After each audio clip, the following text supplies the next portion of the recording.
If you had the superpower of freezing time, what would you want to do most? Ben Willis is a student at an art college, and he has a beautiful girlfriend with both white skin and good shape. But just today, Susie, her girlfriend, breaks up with him.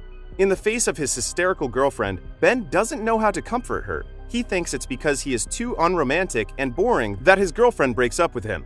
But when he arrives at school the next day, he finds out that Susie has already been with someone else. It turns out that Susie has already started another relationship even without an interval, which breaks Ben down. His buddy comforts him, saying that the best cure for a lovelorn heart is to enter the next relationship. He says that women are possessive, and when Susie finds out that Ben has a new girlfriend, she will definitely come back to him. But Ben can't do it, because all he has in mind is Susie. Back in the dorm, hearing the hormonal noise from the next door, Ben becomes more and more regretful about his breakup with Susie. So he calls Susie, asking her to get back together. But Susie turns him down, saying that her new boyfriend is very nice to her, and she hopes that Ben would not bother her again. After hanging up the phone, Ben is completely broken. He is caught in the mood of falling out of love, with his mind full of images of Susie. Out of great sorrow, Ben loses sleep. After the call that night, Ben can't sleep anymore. But even with extreme sleep deprivation, Ben is still in good spirits, eating and drinking very well. But it also gives Ben 8 extra hours of spare time in his life gratuitously.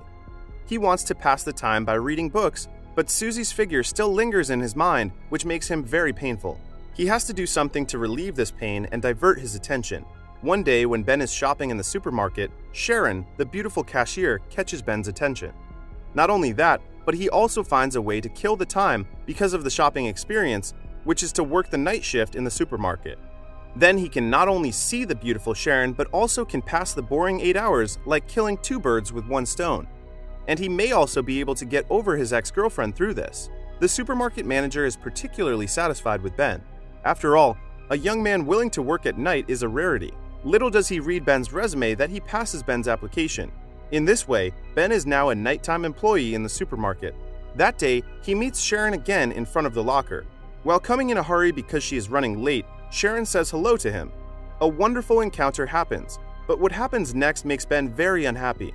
The manager catches Sharon late, but he doesn't blame her. Instead, he pats Sharon on her hips slightly, telling her it's okay. Ben feels awfully upset when he sees this. He comes to the shelf and stares at the food scattered on the ground in a daze. It's not until the manager comes to him to tell him to work that Ben just returns to his senses. Although the way to pass the time has been found, after all, in the full 8 hours in the supermarket, boredom has become the biggest enemy of these employees. But fortunately, to kill time, everyone has their methods. Sharon believes that the more one cares about time, the slower time goes. So she refuses to look at her watch, expecting time to fly quickly. The other 2 employees are Barry Brickman and Matt Stevens, who are downright losers. They kill the time by making dirty jokes every day or having scooter races in the supermarket. Of course, all these happen while the manager is away. The last person on the night shift schedule is the manager, whose way of passing the time is simpler, that is, to tease Sharon occasionally. Apparently, the greasy bald man has no clear idea of himself. While colleagues have their own tricks for killing time, Ben has never been able to blend in. And with that, Ben continues suffering from insomnia for 2 more weeks. But it turns out to be a blessing in disguise. Because of insomnia, Ben finds it harder and harder to tell between reality and illusion. One night he is surprised to find that he has the superpower to freeze time, which makes people around stand still like statues. In the paused world, Ben can walk freely. He carefully feels everything around him. Looking at these vibrant beauties in the supermarket, Ben's inner devil heart runs out. Moving the manager to the front of Barry and Matt, who are doing damage, he wants to trick the manager and the flighty colleagues. And then he strips all the beauty's clothes in the supermarket, which he does, of course, not for anything dirty. Instead, taking out his sketchpad, he starts to draw stroke by stroke. Ben has been very obsessed with the female nudes since he was a child, which is why he studies art. And also, because of the superpower to freeze time, Ben can finally quietly appreciate the graceful figures in front of him and can get the concept of beauty at ease. There are no dirty thoughts in his mind at the moment, only his respect for human bodies and art. After finishing the drawing, he carefully gets the girls dressed. Then, with a click of Ben's fingers, time continues to pass. Seeing that Ben is still unhappy, his buddy persuades him to visit Natalie, their neighbor. Since she was a teenager, she has been offering sexual services to people nearby. His buddy hopes that Ben can visit Natasha and release his pent-up desire, but Ben is reluctant to do so. That day, he meets Sharon again.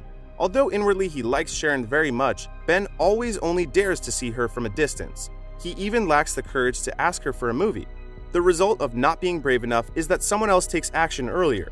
What Ben doesn't expect is that Sharon should agree to date Matt. What's more, Matt also tells Ben the next day how he and Sharon spent a fascinating night. In Ben's life, he has flipped 3 times. The first one is a female athlete.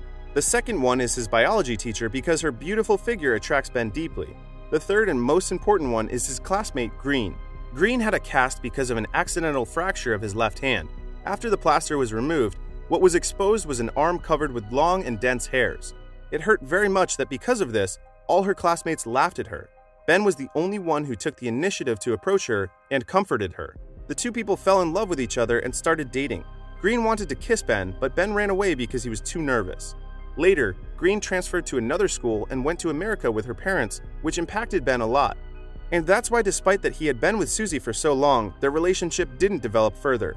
And this time his cowardice makes his loved one be taken away by a loser. Ben can only rely on pausing time again and again to depict every image of Susie.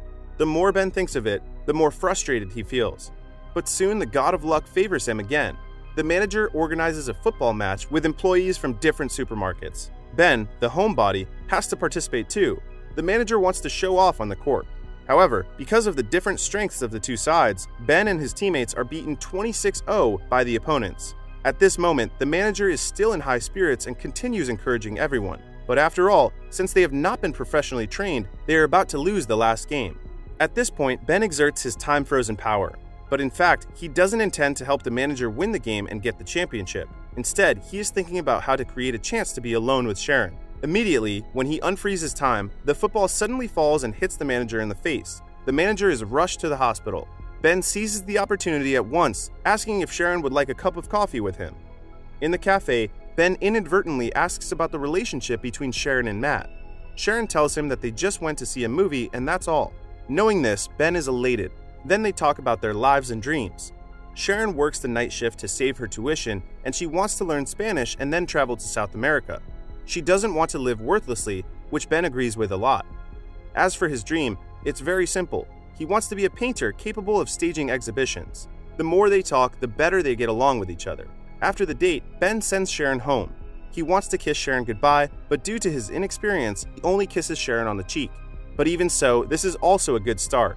The next day, the manager announces that his birthday is coming soon and he hopes everyone can come to his party. Sharon asks Ben if he would like to be her partner, and Ben happily agrees immediately. And it's the first time after the breakup, Ben has a genuinely good sleep. Now he is completely emerged from the impact of the breakup. It's not until a phone call comes in that Ben wakes up. The guy says he's in charge of a gallery, and after seeing Ben's painting, he would like to hold an exhibition for Ben. What Ben doesn't know is that the so-called person in charge is actually Matt in disguise, and it's just a prank. With both love and career going smoothly, Ben is particularly high-spirited. He picks up Sharon and they go to the party. But something embarrassing happens that his ex Susie is there too. It turns out that Susie's boyfriend, whom she's been with immediately after her breakup with Ben, is the manager's brother. Not only that, she also wants to make up with Ben and initiate a kiss. And Sharon witnesses all this, and then she turns away angrily. Ben wants to stop Sharon and explain to her by freezing time. But after 2 whole days of thinking, he hasn't figured out what to say. He goes to Sharon's house, but Sharon, just like Susie, is hysterical and doesn't want to listen to his explanation at all. Without Sharon, Ben becomes depressed. His only consolation is the phone call from the gallery. He goes to the gallery where the person in charge says that he has never called him at all. But since Ben's already here, he would like to have a look at Ben's work. After seeing Ben's paintings, the person in charge immediately decides to hold an exhibition for Ben. Sharon then receives an invitation from Ben. When she arrives at the exhibition, she is surprised to find that Ben's paintings are all about her. There is no need to explain anything at the moment because these paintings are the best proof of Ben's love for her. With snow drifting romantically outside, Ben freezes time again. He takes Sharon out of the gallery. In the still snowflakes, the two kiss each other deeply.